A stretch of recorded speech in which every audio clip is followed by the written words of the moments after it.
Hello everybody, welcome to this webinar on creativity. Creativity is an elusive and often paradoxical concept.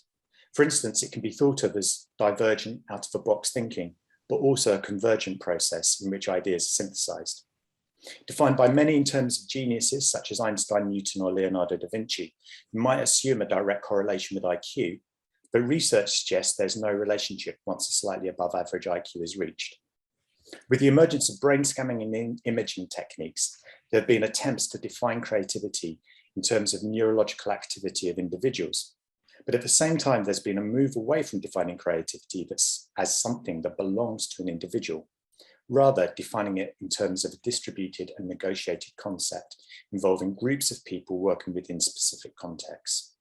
Broadening yet further, processes or even environments might be considered as creative. Quite what it is and where it resides is far from clear for the layperson. Despite this, given the speed of technological change and innovation, creative individuals and workplaces are in ever greater demand. Educational institutions and governmental departments have responded by adding creativity to their list of desirable outcomes. But how this might be realized is not always clear. Some studies appear to demonstrate that an increase in creativity can be brought about through certain art activities. Studies into focus suggest that approaches like mindfulness might be beneficial, something that could have wider implications on students' mental health and well-being. Problem and project-based learning aimed at finding solutions, often within the context of collaborative environments, might also be approaches congruent with developing creative aptitudes. But engendering actual change within the practice of teachers is perhaps one of the universal challenges facing education. Indeed, a challenge to performing arts conservatoires. Where you might expect to find an abundance of creative activities, the approach of master-apprentice and other overly hierarchical and didactic approaches are arguably the antithesis of creative learning environment. Hopefully, over the course of this webinar, with the help of our guests, we'll be able to grapple with some of these questions and challenges. So I'll hand over to my colleague Louise, who will introduce them. Okay, thank you, Robert. My name is Louise. So along with Robert, I'm the host today. And joining us today, we have three speakers. We have Professor Jonathan Plucker from the Center for Talented Youth and the School of Education at Johns Hopkins University. We also have Dr. Kai Zhou from the Graduate School of Education at the University at Albany, the State University of New York. And we have Professor Paula Thomson from the Department of Kinesiology at California State University, Northridge. In terms of the structure of the webinar today, our speakers will start with a brief introduction on the topic of creativity. And following the discussion, the speakers will take questions from the audience. And we also have received some questions from the audience before today's webinar. So we'll be presenting those to our speakers as well. So if you have any questions, do feel free to put it in the chat.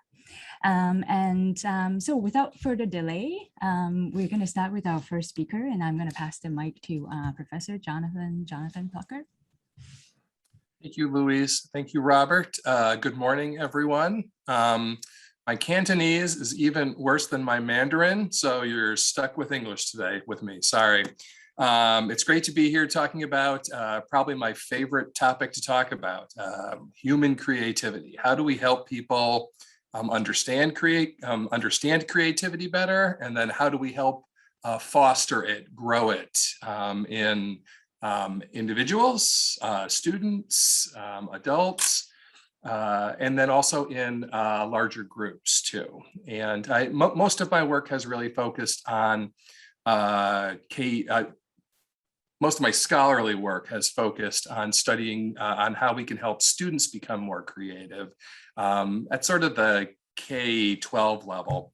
But most of my teaching on creativity has been for the most part, helping design undergraduate creativity courses. And so I'm very happy to be here, and I'm really looking forward to this conversation. Great, thank you, Jonathan.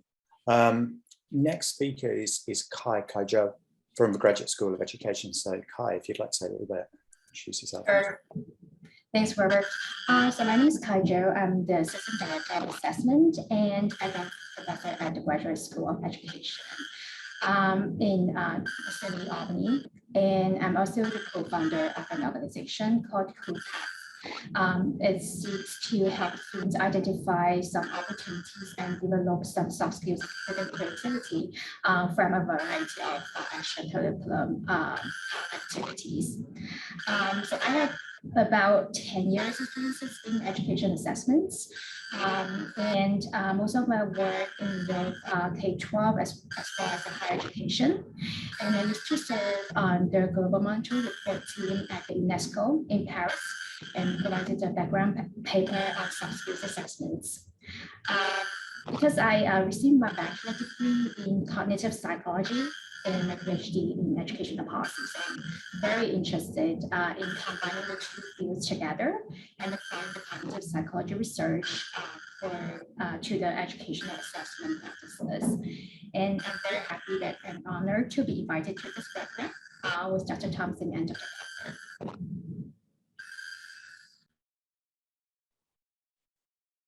Oh, thank you, Kai. Oh, I was wondering, I just noticed that there's something with your speaker. I was wondering if it's possible to maybe change your speaker because there's some sort of interruption when we were like listening to you earlier. Just see if you can switch, if you're using a mic, maybe you can switch the mic, or maybe you could restart again.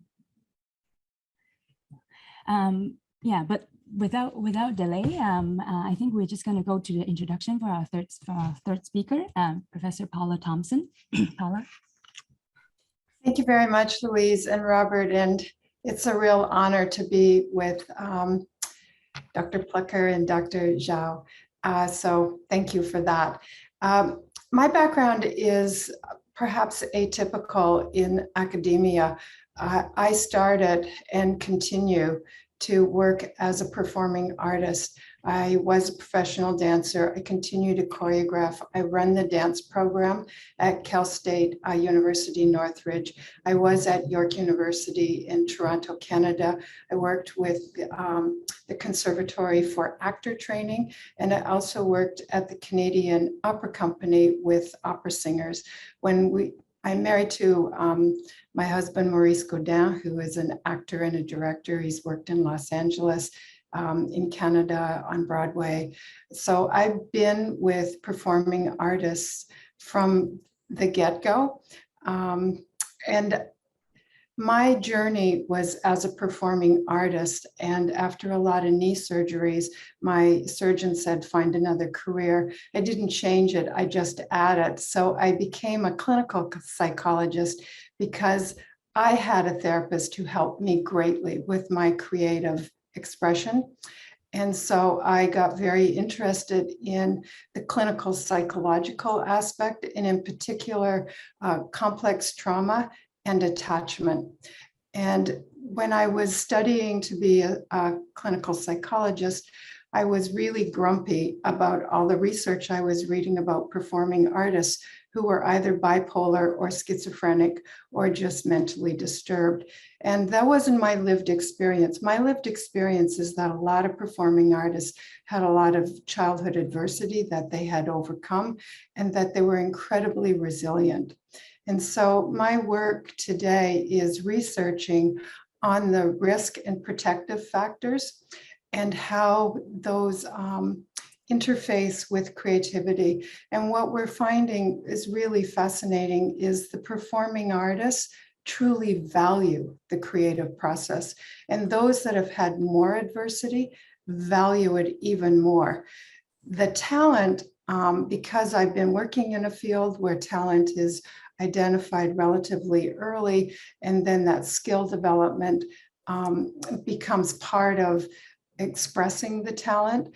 That has been a given, but I'm acutely aware that the education in the conservatories is not very healthy. And I work with the organization, the International Association of Dance Medicine and Science, and we're actively trying to change how it is being trained and taught in young dance artists and then young artists across the board, because you don't want to traumatize these really sensitive beings. in their way to realizing their own creative potential. So that's where my research is focused, where my clinical practice is focused, and where my teaching is focused. And it's just a real pleasure to be able to speak about this because it has to move into all domains of the performing arts in my mind. Thank you, Paula, for such an engaging introduction. I think we're really lucky to have three amazing speakers talking about this subject. So let's launch straight into it. And I think probably the first thing that we might want to talk about is exactly how we might go about defining creativity, because it's such a broad thing. Everybody kind of feels they might know what creativity is, but actually as we start to look at it, as I was introducing earlier, it becomes a little bit elusive, a little bit difficult to pin down. So I wonder if we might take a stab at actually thinking about what it is that we're talking about, how we might go about defining it. I'm not sure if somebody would like to go first. Perhaps Kai, would you like to speak first? Let's see if your microphone's working a bit better. Can you hear me well? Yep. Okay, great. I just realized sometimes they Zoom that they automatically select the microphone, like not the one that I want. Anyway, so when we talk about when we describe a person as creative, like Elon Musk or Salvador Dali, the first thing that you can think of probably is their work or their idea he or she produces. And then the work can be like combinational, like you can put like different familiar things together in a surprising way, or it can be exploratory, like creating products or ideas like based on existing things. Like you can upgrade a car wash system with the new tools. So those are creative ideas. And what we value most are the transformational ideas or work. So usually creative people produce shocking things that you have never been thought possible before. Like, for example, the Tesla autopilot cars. And then their work are considered as innovative, but at the same time, they should be useful and meaningful. So, and sometimes, like when we describe a person as creative, we have to describe them using different aspects. Like first, they need to have like knowledge or ability to create innovative work. And second, they have to be have a creative style of thinking. So they process information in their brain in a very surprising way. They try to see things from perspectives that others have lost different from others. Or at the same time, they probably need to have some personality traits that they are willing to take risks, do things that others don't do, and open to new things. And also they would need to have some intrinsic motivation. That they want to be,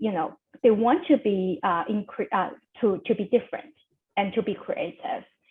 And many researchers also mentioned that creativity usually is defined by the society and environment. So say the idea of like Earth orbits the sun in the ancient times, that was creative idea at that time, but it was not creative at this moment. So it's also related to environment. Yeah, so it's a very complicated concept.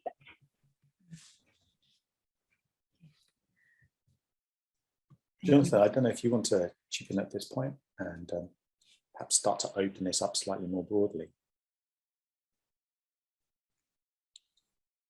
I'll go. Creativity is a really complex construct, and that's what makes it so fascinating, I think. It's not just cognitive, it's not just social, it's not just personality. Like Kai was just saying, it's all these different things that come together somehow. We don't have any idea how they really all come together for the most part, but we know that they do, right? And when we see it, we have this amazing appreciation for it. But Paula's opening comments really, I loved those examples in that I'm getting so concerned about people talking about creativity as trauma, talent as trauma. I mean, sure, there can be some downsides, but would you rather go through life without talent or without creativity? That's kind of the implied flip side of that argument. I can't understand that, in that being talented, being creative, it can have its ups and downs, like being a human being has ups and downs. But if you nurture it, if it's fostered, if people appreciate it, if you appreciate your own creativity, it is such a force for good in this world. I see very little downside. And I think what little we know about the downside is greatly, greatly exaggerated. I think people love to be creative, and we all benefit when most people are creative. So I just loved what you said before, Paula. I think more people need that mindset. Stop pathologizing talent and creativity. They're good things. They're really good things for people. The standard definition, like Kai just said, is sort of originality plus usefulness or task appropriateness or something like that. One thing that my colleagues and I like to emphasize is, yes, those two characteristics are very, very important, but it's all that those standards are all judged within a specific social context. That explains why we can all go to see an opera, and the 5 of us could look at it. 3 of us could say that was the most creative interpretation of that opera I have ever seen. 2 of us could walk out going, why did I spend money and time on this? And all 5 of us could have very different reasons for making those assessments. And that's because we're all different people, right? We've had different experiences. Our knowledge of opera is probably going to be very, very different, right? And so context matters. And that's something I hope we come back to later if we have time, is that within educational settings where you're trying to help people foster their talents, their creative talents, what have you, being careful to allow for the fact that you as the educator, you as the mentor, as the guide, may be looking at things with your lens. You may be wrong. And your interpretation of what that person, of what that student's doing, you may be the one in 1,000 who doesn't get what they're doing. And you have to account for, even if most people go, I don't know if that's very creative, there very well may be people out there who strongly disagree with you. So just moving away from this, like we know creativity when we see it. Not really. We know creativity from our perspective when we see it in certain contexts. But that doesn't mean someone else who sees the same thing 5 minutes later doesn't go, oh my gosh, that's the most creative thing that I've ever seen. So that social context piece is something that really only in the last 10 to 15 years, we've really started to understand better. And so, yeah, originality, usefulness, context is very important, and creativity and talent are really good things. Fantastic. Thank you, Jonathan. Paula, I don't know if you'd like to come in on this. I'm just going to add 2 little things, because I totally agree with my colleagues, especially about social context. And I'm really glad that we don't want to pathologize creativity, because it's resilience, in fact, in my mind, that creativity goes hand in hand with resilience. But there's another notion that I've read in the literature, and it's one of not the big 2 definitions for creativity, but gets folded into 4 criteria. And that one is authenticity, or an authentic product. And working in the performing arts, that is a really complex notion, because it's what Jonathan was saying about our social point of view. As a teacher, we may feel that that performing artist is being inauthentic, but they may not have searched enough or have gotten old enough to really know what is their true voice.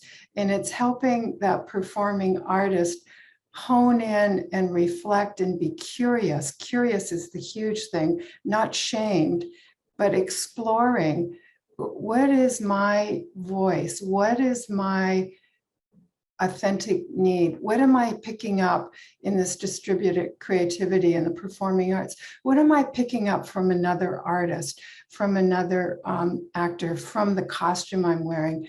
And then we move into this other domain, which kind of overlaps with authenticity. And I'll be puzzling that till I'm long gone, I'm sure, with authenticity. But we have the cognition, but what I'm really loving lately is that we have embodied cognition. And what is that embodied cognition? What is that embodied knowing, doing? And performing artists have to live there too.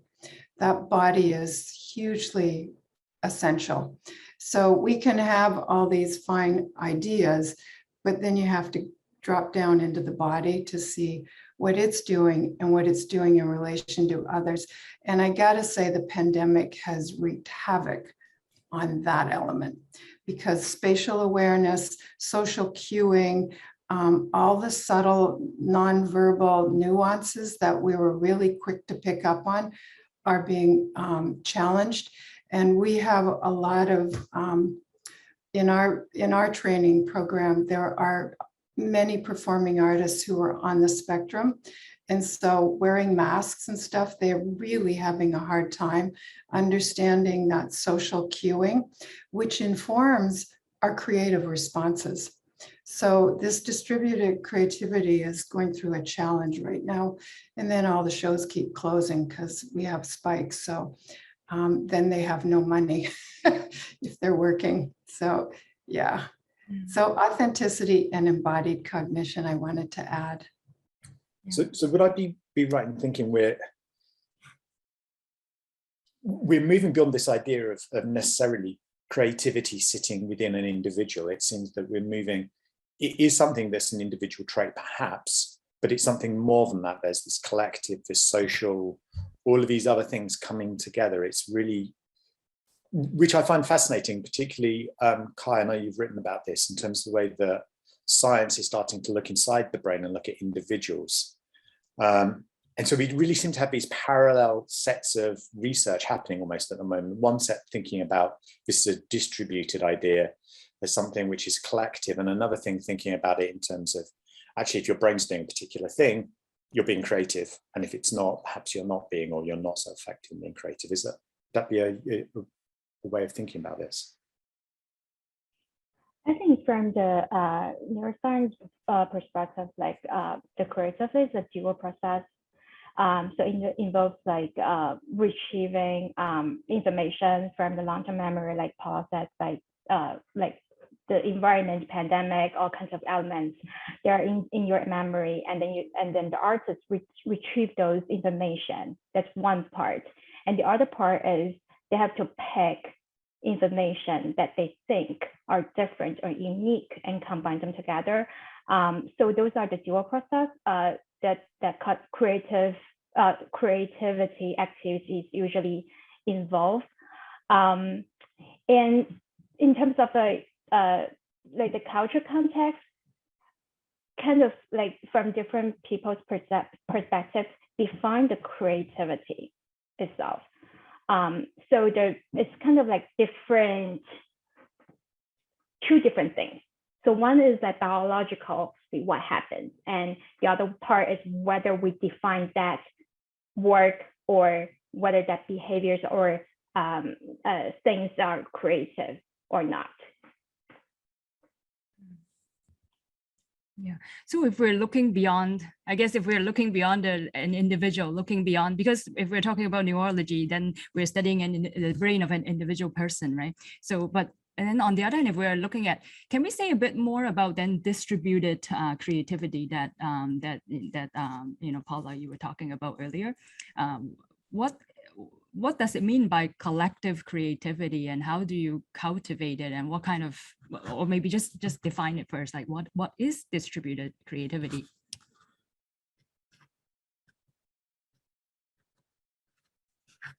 Well, I think you should jump and take that one next.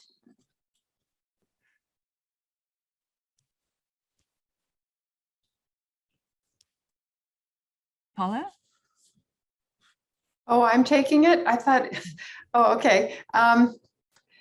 Distributed creativity, I mean, I first learned it from Dr. Sawyer, but it's the notion of, for example, a jazz band where they can improvise and they can feel each other, and that it's the collective jazz ensemble that creates this original work. Versus a solo composer who's writing and composing the music all by themselves. But even in that case, that composer is dependent on somebody else maybe playing the music or getting some electronic music to feed together. So you're always in an interaction in the manifestation of that product. And if we're really honest with ourselves, we don't have isolated brains. We're social beings. So even in our brain, we have the ability to be tracking other people's responses, other people's theory of mind, or the capacity for empathy or compassion for other. So I think this notion of an isolated brain, even though the neuroscience is doing fantastic work, they are working on a brain that is interactive. We just don't live without interaction. So that, in my mind, is what distributed creativity is. But I think my colleagues might want to elaborate on what Dr. Sawyer was presenting. Yeah, his work, Dr. Sawyer's work is a really good example of sort of newer sociocultural perspectives that we're seeing, in that, like, no one's saying that individuals don't exist, right? Like, we all know some people who we think are very creative, who we suspect in almost any setting that they end up in life, they are or they would be creative. And we probably all know some people who are kind of on the opposite end of that spectrum. That's just not their strength, right? But we've learned so much about how important environment is for creativity. And so that's how I tend to think about it, is that, I mean, yes, the individual matters a lot, of course, but it's the interaction with that context. It's the interaction with that social system, which is where we see that creative talent start to really emerge. Paris after World War I, all these famous authors, right? What was it? Well, most of them weren't French, right? And so it was something about the environment where they felt they didn't have certain strictures, certain limits, and they competed with each other, they supported each other, and we saw creativity happen, right? And that we can point to so many examples of that, where, like, the context was just right. One of the things that we try to work with people on is, no matter what the age of your students, what you're trying to actually teach them, there are small things that we think you can do to help create those contexts, to get that group to distributed creativity or group creativity or whatever you want to call it, sociocultural context. It can be as simple as modeling for students. If you're a teacher and you never show them your creativity, well, that sends a really powerful message, even if you don't mean it. And then it sends the exact opposite message if you do sort of casually not hide the fact that you're a creative being and that you want to be inspired by them to be creative and you can help them be creative. And so I think there's lots of stuff that we can do like that in almost any setting. And these aren't huge things. They're little tiny tweaks you can make to help create these environments that have people feeding off of each other. That's when I think we see lots of creative growth.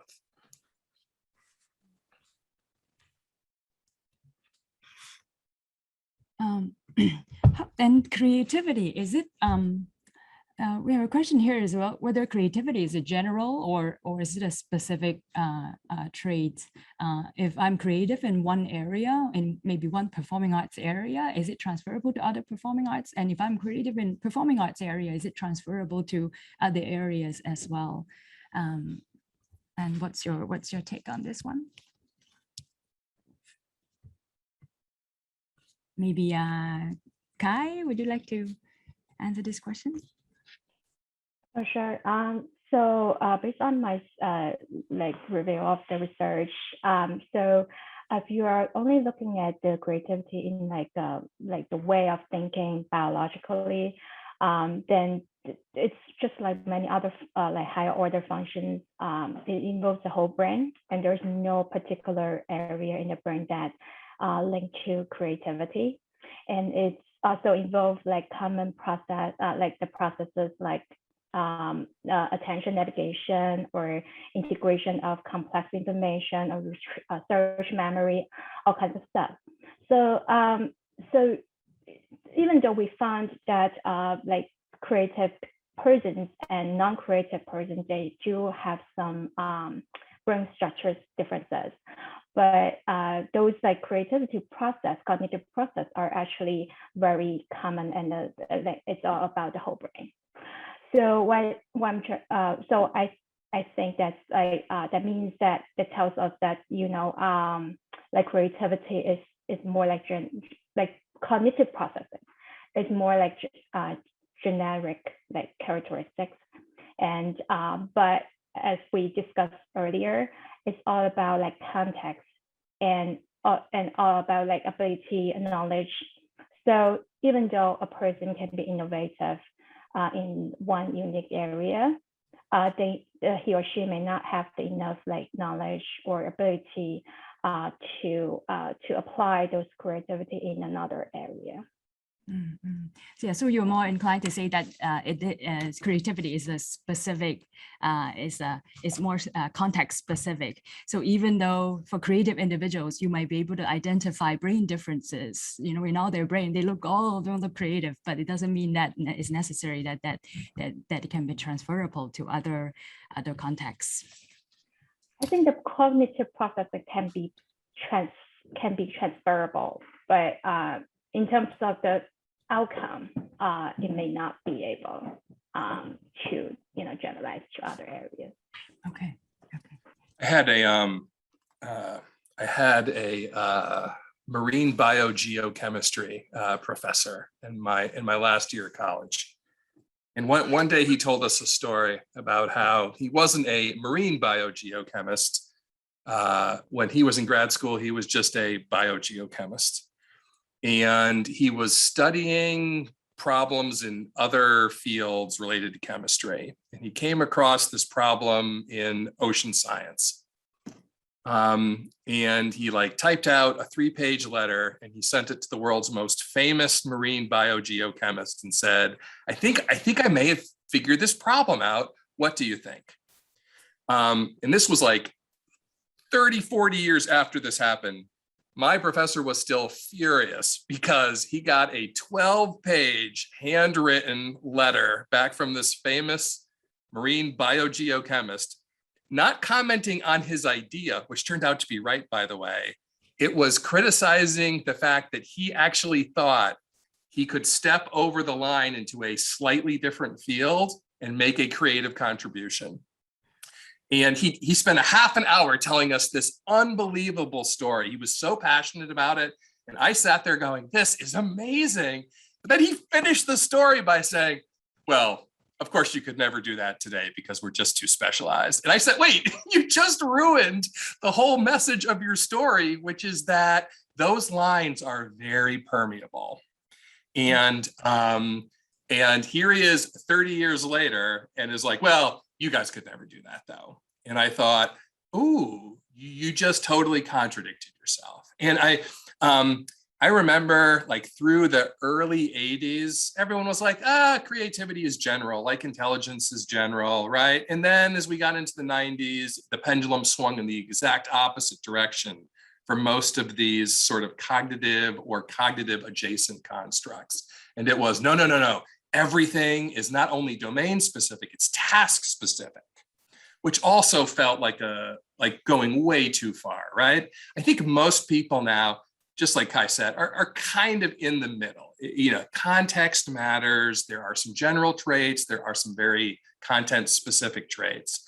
I think as we get older, creativity looks more and more domain specific, just because there are more advanced skills that you have to learn, right? And so it is harder to go from being a pop singer to an opera singer or vice versa.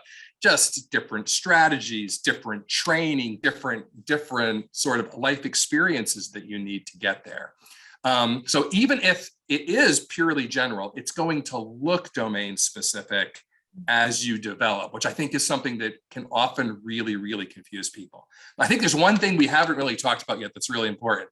One of the most important predictors for future creativity is attitude. Your motivation to do things differently. That's probably, from my colleagues' perspective, we think that's probably the most important characteristic, and we think it's domain general. So that person who is willing to write that book for a new musical that is just way outside of the box is also the person who may turn around and write that screenplay that's way outside of the box because they're motivated to try to get out of those boxes. And we all know people who have that attitude, which is no matter what they do, if they're walking down the street, they try to do it differently, right? That's an attitude.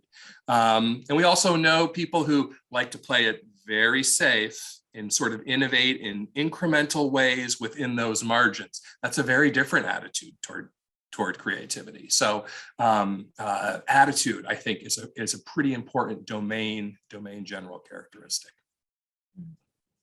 And don't be like that chemistry professor.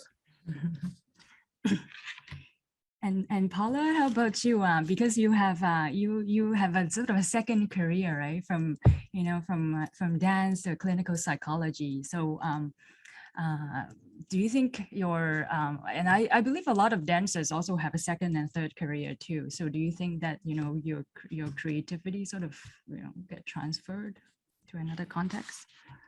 Yeah, absolutely. And it's really interesting because the creative domain specificity is for sure prevalent, especially as you train deeper and deeper and you get more and more expertise.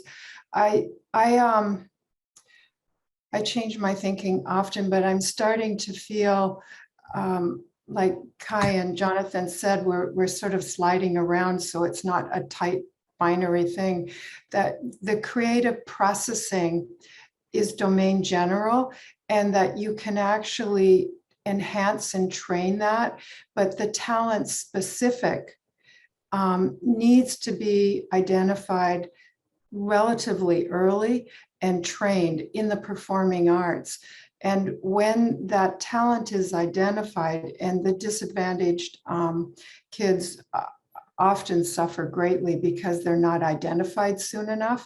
We should be doing this right from the get-go because kids naturally have abilities. Like the kid who's fidgeting is probably a dancer or an athlete and doesn't have ADHD, may have ADHD too, but also needs to move their body. And the highly imaginative daydreaming one, we want to channel those natural abilities that emerge very young and help cultivate that. So that's where we need really good teachers and parenting and mentors and coaches. But the gifts of learning how to work creatively and flexibly, especially in a distributed way, that allows you to go to different settings and work with that kind of adaptable flexibility. And to me, that is where creativity also sits, is the willingness to say, this doesn't work.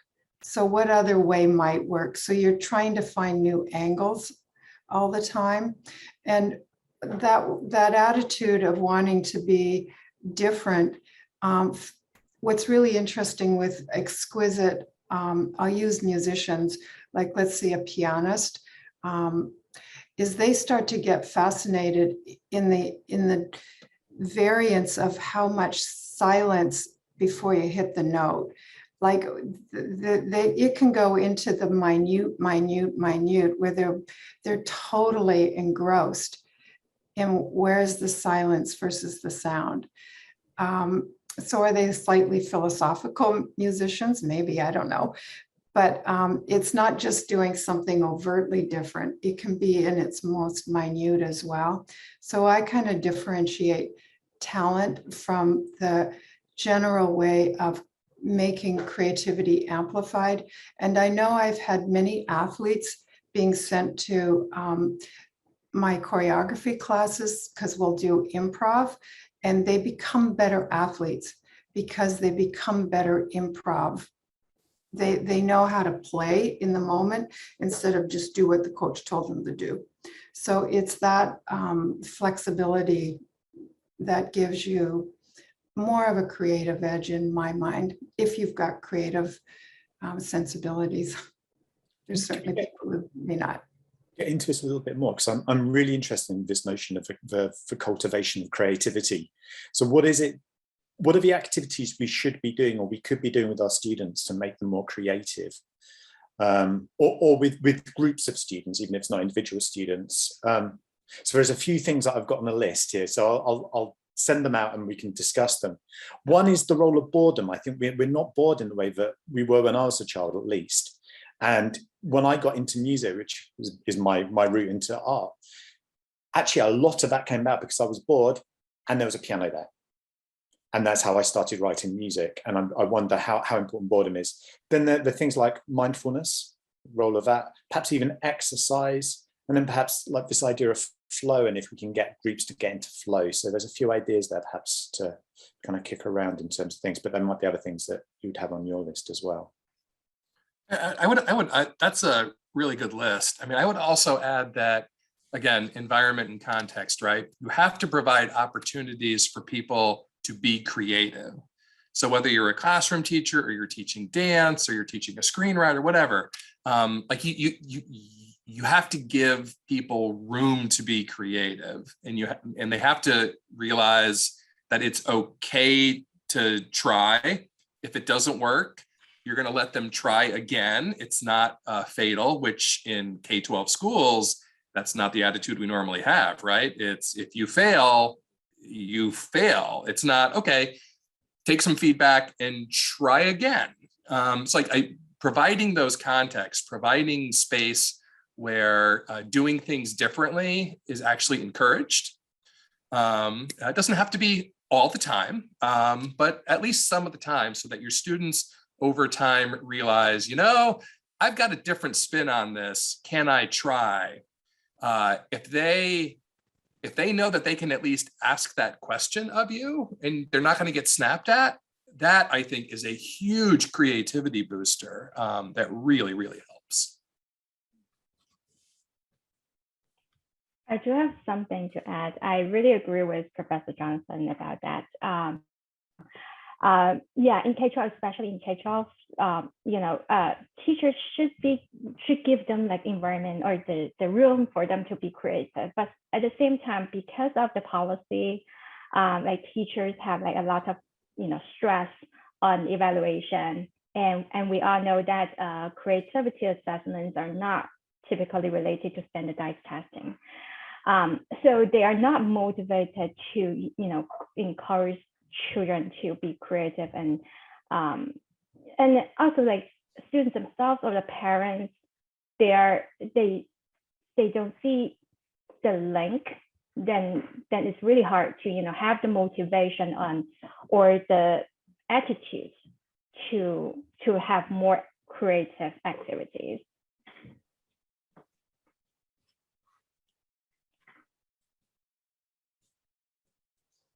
I can elaborate a tiny bit, in particular with training performing artists, but also general student population. It comes out of the attachment theory that when you feel securely attached, that you can go to reliable other and that you're confident they are willing to find repairs when mistakes have been made. It's not about doing it right. It's about knowing that they're going to search with you to find a repair.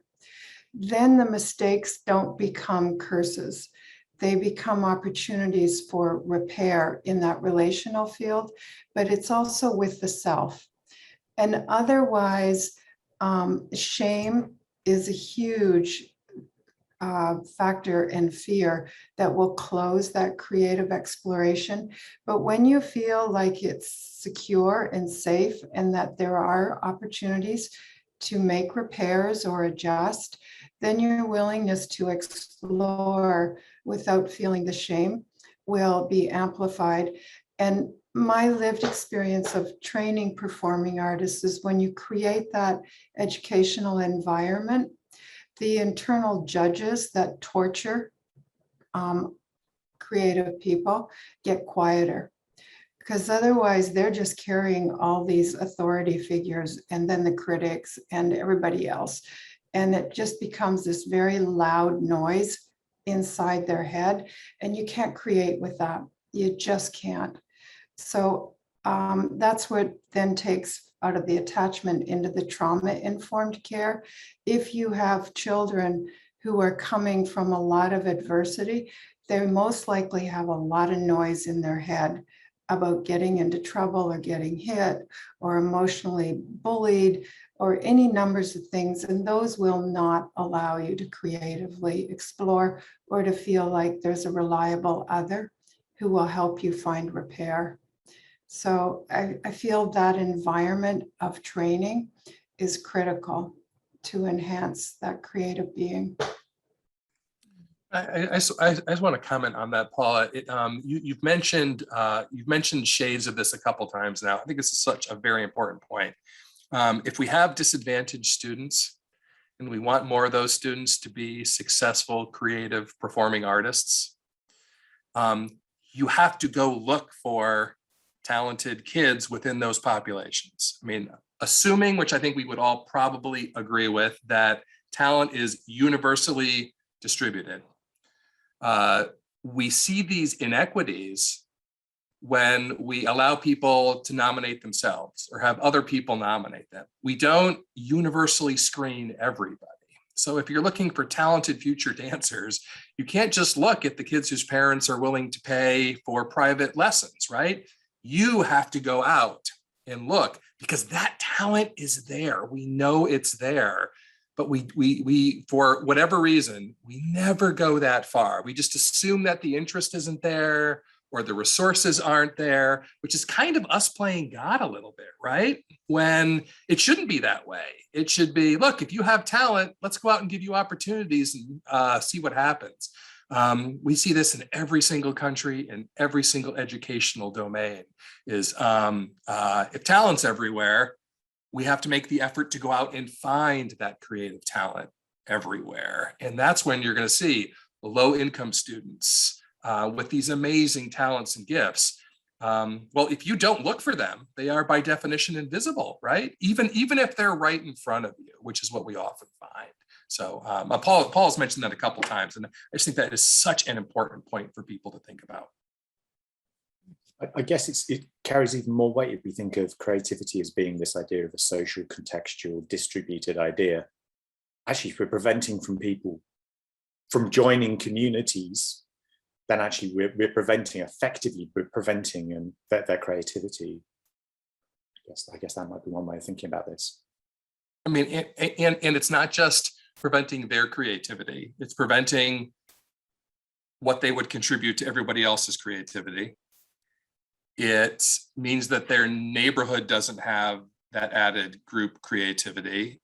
And it means that all of us suffer because of all of the creative, economic, cultural contributions that we never get to see, because we're only developing creativity within a narrow subset of all the people that we have in our societies, cultures, communities. I mean, it really is a permanent loss for all of us whenever that happens. This actually jumps into our next area, or next sort of area in question which we had, which is really about institutions and institutional context. So what can we do as educators to actually change our institutions to make them more creative or to enable creativity to happen? It seems like one of these things might be going and looking for where talent is, and being more inclusive in that. Are there other things we should be doing or things linked to that which we should be thinking about?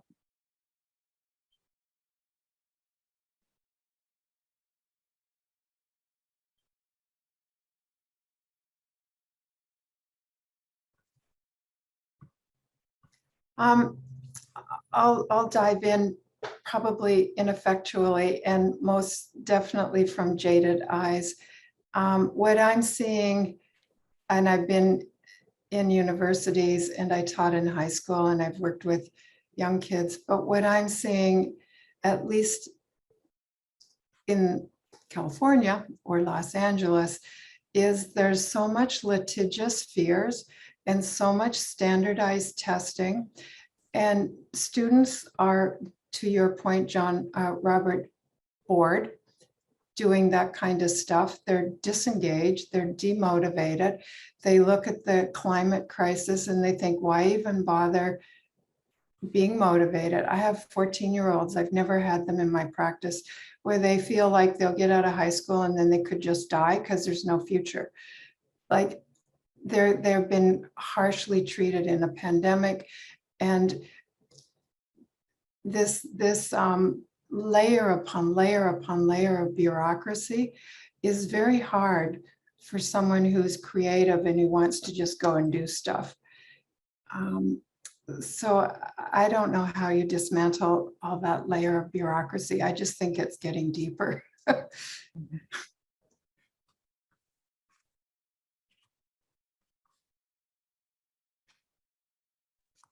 Yeah, I'm slightly more optimistic, Paul. Slightly more optimistic. I think there are paths forward. Now, again, I'm focusing mostly on K-12 education around the world, which is a different context than some others. But I think a lot of policymakers are starting to understand that you can have the highest test scores in the world. That doesn't necessarily translate other than having the highest test scores in the world.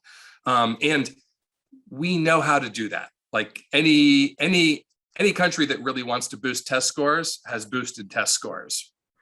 Did you get the cultural economic benefit from it? Mostly not, people conclude, right? It really is creativity, innovation, entrepreneurship. Part of the problem, I think, is that we don't have good scalable creativity assessments for students. We have very good creativity assessments. That gets lost in this discussion, but they're not scalable because they're mostly very hard to score. Lots of different teams, including some of my colleagues at Hopkins, are specifically working on this to try to create scalable, sort of natural assessments where like students can be asked to solve a problem dynamically. And I think having outcomes that you can show, because the bureaucracy loves measured outcomes.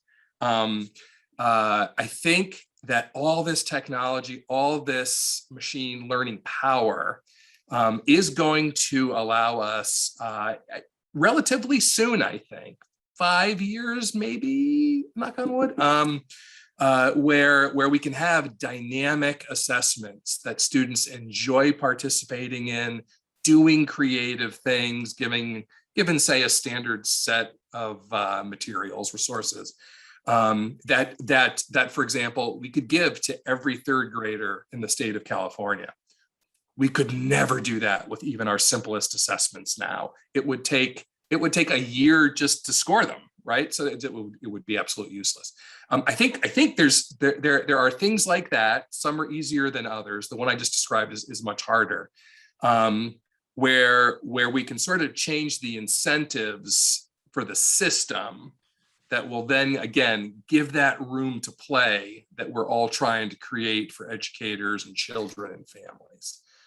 Maybe that's a little too rose-colored glasses, but I think we're actually closer than some people think we are. We're not close, we're closer. And I just want to add that the students who are involved in the creative expression do achieve well. That's robust research and anecdotal. So I don't fear that those students will thrive and flourish. It's just the institutions that may have to get creative. Yeah, so speaking of assessments, I do feel like we're probably using AI, we're a little bit closer, but not that. I'm more, well, I don't know how far that we can go, but like in terms of current recent research, like most of the creativity research are focusing on combinational creativity, not like transformational or exploratory creativity. So those are like those cases are very rare, and I'm not sure like when you build the scales, like how many of those rare cases can be covered, and whether the creativity that we assess are actually the creativity or transformational creativity that we're really looking for. So I just put the question mark there. Thank you. I mean, it just seems like there's lots of different areas here. As ever with these webinars, we can really only scratch the surface of these topics, but it's really fascinating. I wonder if you could just have a think back over the conversation we've had, because we're drawing to a close. Is there anything which you feel has been particularly pertinent that you'd like somebody listening to this to take away from it? Perhaps something that they might be able to implement into their teaching, where they might change their practice or something like that? Is there something like a final thought that you would like to give to somebody?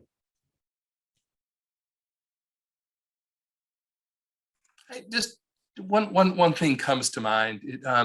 When I first started teaching undergraduates, I put all these principles into place. I tried to practice what I preach, and it was so hard to get students to take advantage of it. Like when I said, look, if you don't, like, if this doesn't work, I'll let you redo it. Just because in real life, that's what professionals do. You get feedback and you fix things and you try again. I could not get students to do that. They weren't taking any risks. And I finally just said to this one class, like, why won't you do that? I don't understand. I'm giving you this great opportunity. And they all, politely laughed and smiled and left. And one young lady sort of circled back and said, it's because we don't trust you, because we've had teachers say that to us all through elementary school, middle school, high school. And we went out on that limb and then we got burned. And she said, we just don't know if you're really serious about it. And I will never forget that conversation. It was 20 odd years ago now. I remember where I was standing at the time. And so this really has to be sort of scaffolded in, especially for older students who have that history that you can't forget, right? It's all social context. It's all about their personal context too. It's not something that works as soon as you do it. Sometimes you really need to work with everybody to get them to understand that you're serious, that risk-taking is good. You're not going to penalize it. In fact, you're going to provide extra opportunities for them. They may not believe you, and they may not believe you for very good reasons, but those reasons are fixable.